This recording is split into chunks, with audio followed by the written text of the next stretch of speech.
तकलीफ़ होती है।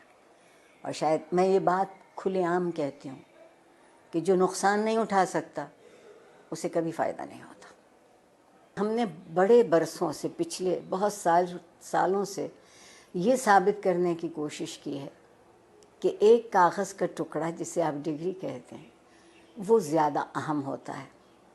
और उसके लिए हमने निसाब तालीम को भी, आप देखिए ना, अगर मुझे अंग्रेज़ी का लफ्ज़ बोलने की इजाज़त दें, मल्टीपल चॉइसेस, क्विज़, नहीं, ये हम तोते तो नहीं पढ़ाते ना, हम हसास ज़हीन इंसानों को पढ़ाते हैं और उनके हिस्स और उनकी जहन से काम नहीं लेते।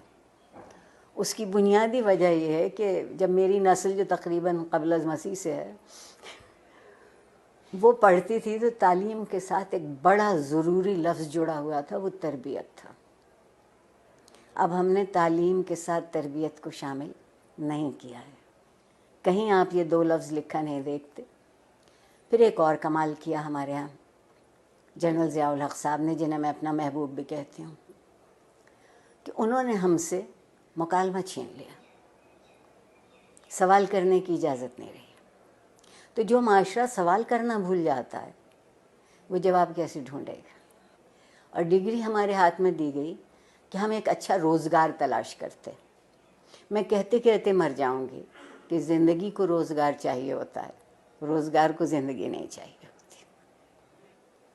हम कंधों का बोझ बढ़ा रहे हैं, हम जहन को वसी नहीं कर रहे, कुशादा नहीं कर रहे। उस्ताद को इजाज़त नहीं है कि जो किताब उसके हाथ में है उसके अलावा वो कुछ कह सके कि कहीं और से पढ़ा हो।